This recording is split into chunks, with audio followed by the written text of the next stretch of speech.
Is Russia hungry? Mm. We are protesting that we are hungry.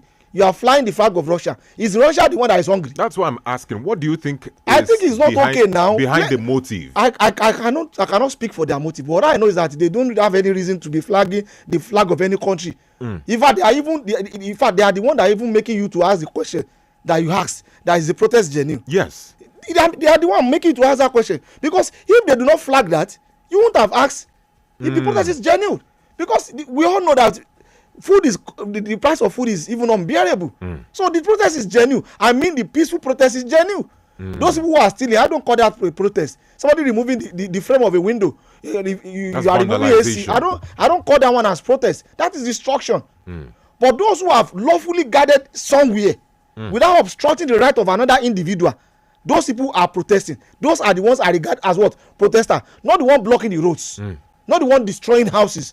And if whether their protest is genuine, it is genuine because we are hungry. And somebody who is eating 111 is now eating 010. So right. it is genuine. Now about the flag, why would you bring the flag? It is uncalled for as far as I'm concerned. Okay. If the rich Christians are flagging, doing solidarity with Israel, yes, we know why they are doing it. Okay. Probably they are celebrating their faith. If the Muslims are doing that too, probably they are celebrating their faith too. In solidarity. You understand? That is faith. This is politics. Why will you be calling on another country to come and be? It is uncalled for. And even if you are sponsoring protests, is what you are doing not good? What did I define good the other time? Anything you are doing, I don't want somebody to know that you are the one doing it. It is bad.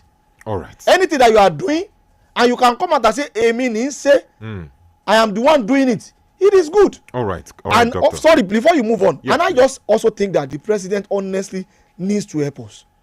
Honestly, the federal government, the state governments, every other government. When I say government, I am not talking about the president alone. People mistake that. Efforts are being made. The effort needs to be intensified.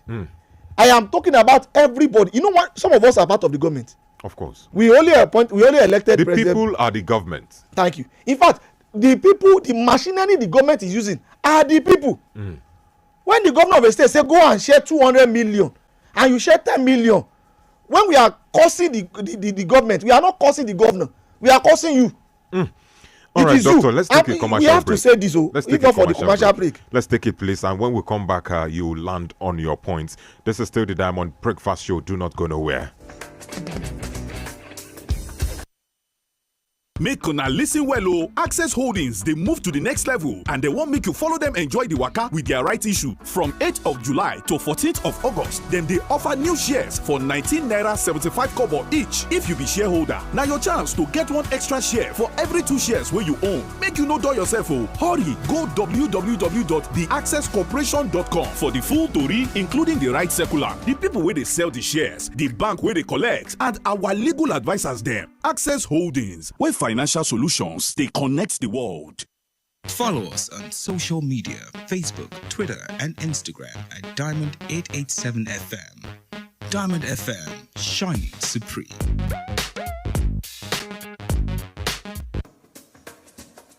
All right, welcome back from that commercial break. Yes, change comes from the people. The people are the government because without the people, there can't be any government. And according to democracy, the definition, democracy... Leave the definition, Mr. Nedu.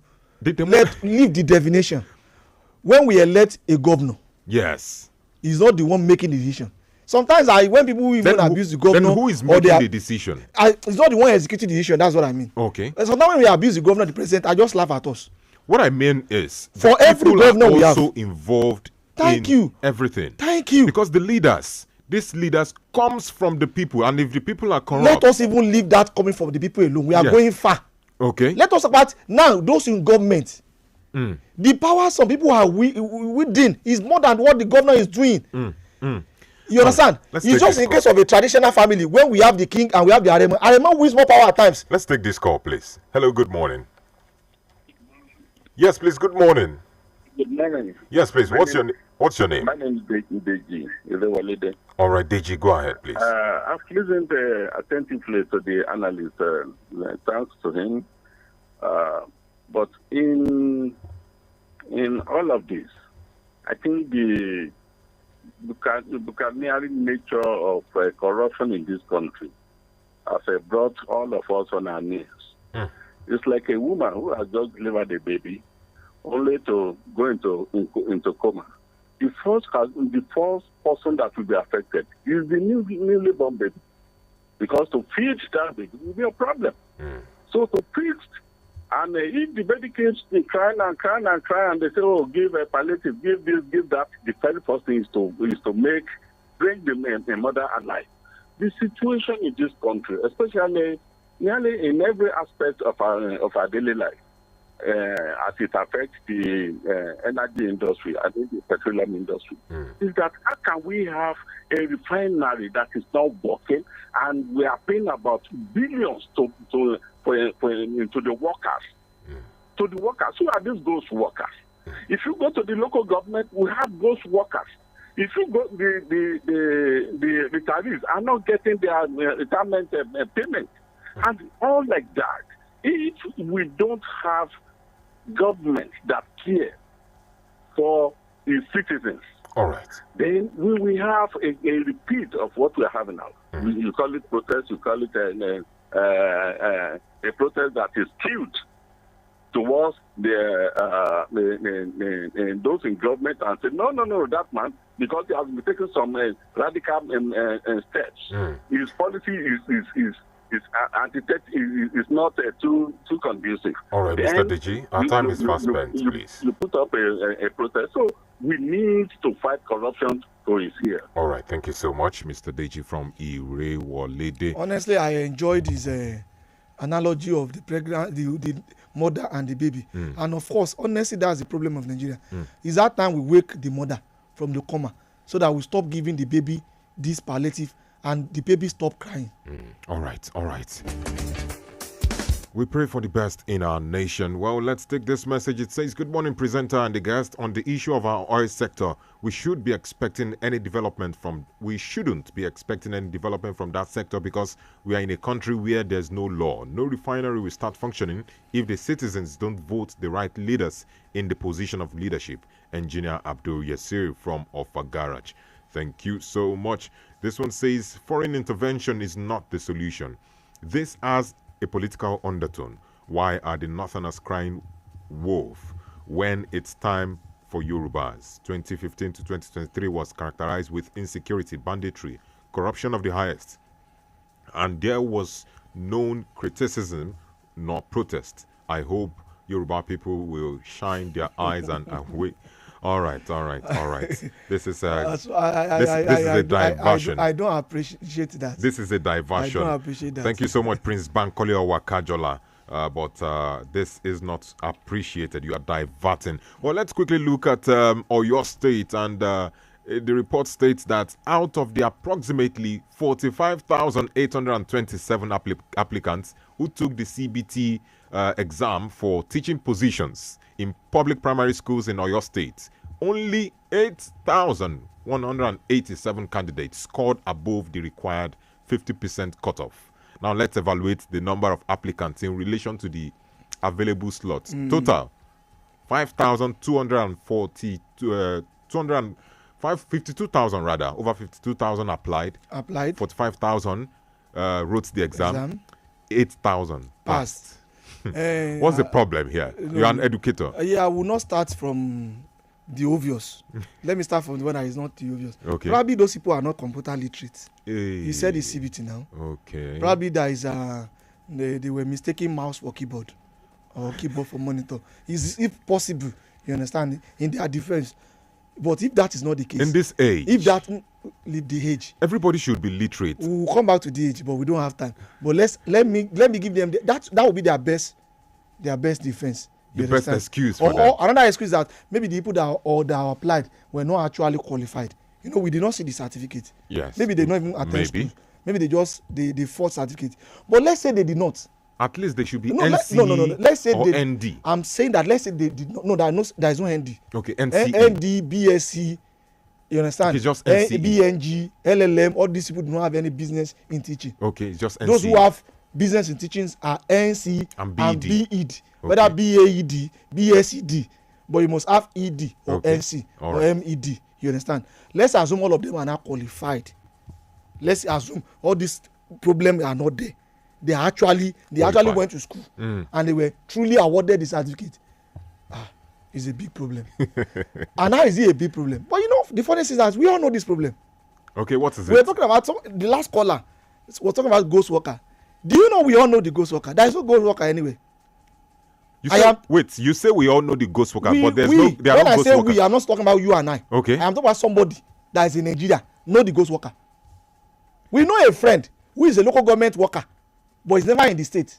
We know a friend who is a federal government worker, but he's not even in country. Wonderful. And we know somebody who is working at the local government, who is working at the state, who has a private business, and we are not saying anything. So you are saying this is the obvious? See, we will not dissect it too much. Let's leave down. Let's come to the obvious. Yes. The obvious is that if all these people are actually satisfied teacher, we can also question maybe the integrity. I do not have access to the questions. Yes. The only fact you are giving me, I'm speaking as a teacher now, the only fact you are giving me is that this is the result. I do not have access to the process. That's true. That leads, you understand? So if all those processes are actually, for example, in research, let's assume all the processes are okay, all the results are okay, the teachers are qualified, and they still failed this much, the Nigerians should be careful. How do we address it? How can we address it? Let us start addressing the obvious. You have a daughter.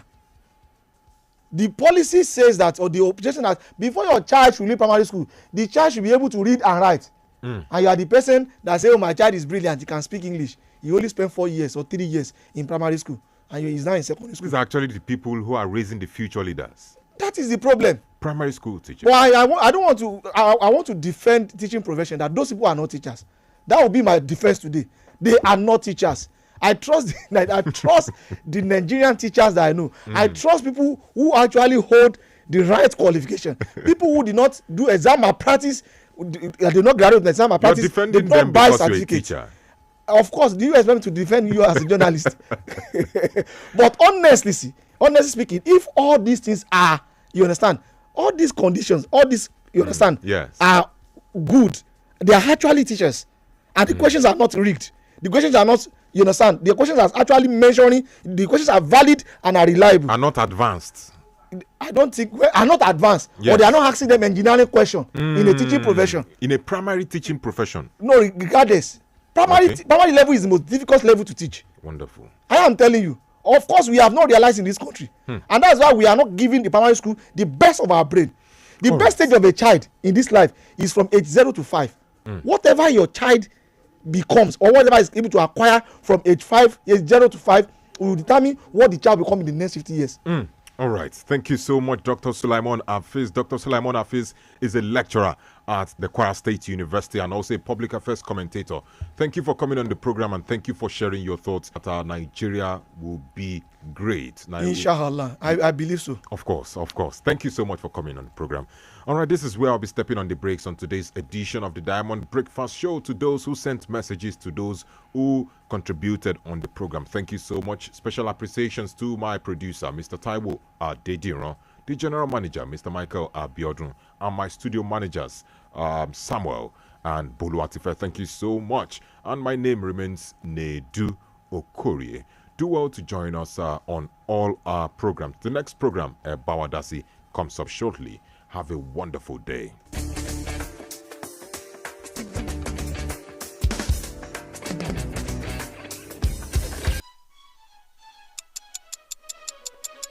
Hour after hour of quality programming all around the clock. With us, every second and minute counts. When it comes to bringing you the best of programming on radio, Diamond 88.7 FM remains your best bet. Be it sport,